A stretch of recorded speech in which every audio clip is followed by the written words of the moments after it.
বিশ জুলাই 2024 সাল হতে বাংলাদেশ সেনাবাহিনী দেশের আইন শৃঙ্খলা পরিস্থিতি নিয়ন্ত্রণে নিয়োজিত আছে। এরই ধারাবাহিকতায় 9 পদাতিক ডিভিশনের অন্তর্গত 99 কম্পোজিট ব্রিগেডের অধীনস্থ 5 ইস্ট বেঙ্গল রেজিমেন্ট শরীয়তপুর জেলা শহরে দায়িত্বরত রয়েছে।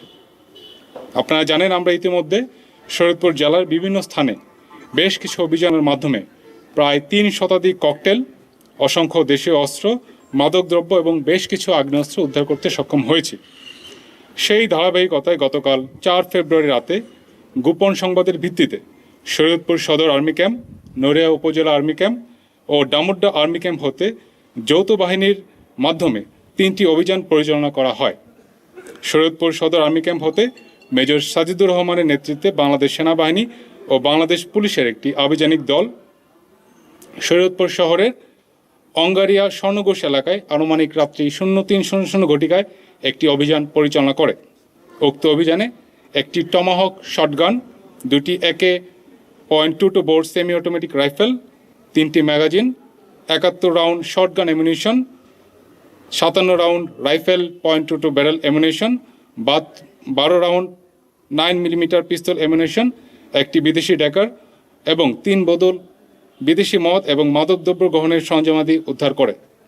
উক্ত ঘটনায় সম্পৃক্ততার জন্য সন্ত্রাসী মন্তুর তালুকদারের স্ত্রী ইসমত জাহান ওরফে ইলোরা হাওলাদারকে গ্রেপ্তার করে।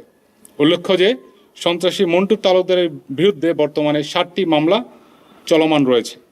প্রায় একই সময় গতকাল রাতে নড়িয়া আর্মি ক্যাম্প হতে মেজর অনন্যর নেতৃত্বে বাংলাদেশ সেনাবাহিনী ও বাংলাদেশ পুলিশের সমন্বয়ে একটি আভিযানিক দল মুক্তাচরের চর ইউনিয়নের অন্তর্গত নয়ন মাতবর কান্দি গ্রামে অভিযান পরিচালনা করে।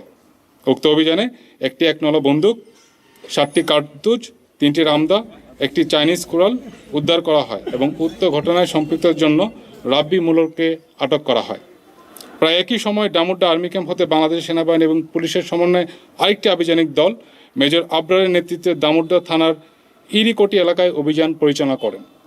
উক্ত অভিযানে একটি ইলেকট্রিক শক মেশিন, 2টি চাইনিজ কুড়াল, 2টি চাপাতি এবং 2টি ছুরি উদ্ধার করে। আসন্ন জাতীয় সংসদ নির্বাচন উপলক্ষে শরীয়তপুর জেলার সার্বিক আইনশৃঙ্খলা পরিস্থিতি নিয়ন্ত্রণ রাখার জন্য বাংলাদেশ সেনাবাহিনী অন্যান্য সকল আইনশৃঙ্খলা রক্ষাকারী বাহিনীর সাথে সমন্বয়পূর্বক কাজ করে চলেছে। জননিরাপত্তা নিশ্চিত করার লক্ষ্যে বাংলাদেশ সেনাবাহিনী ভবিষ্যতে এ ধরনের আভিযানিক কার্যক্রম পরিচালনা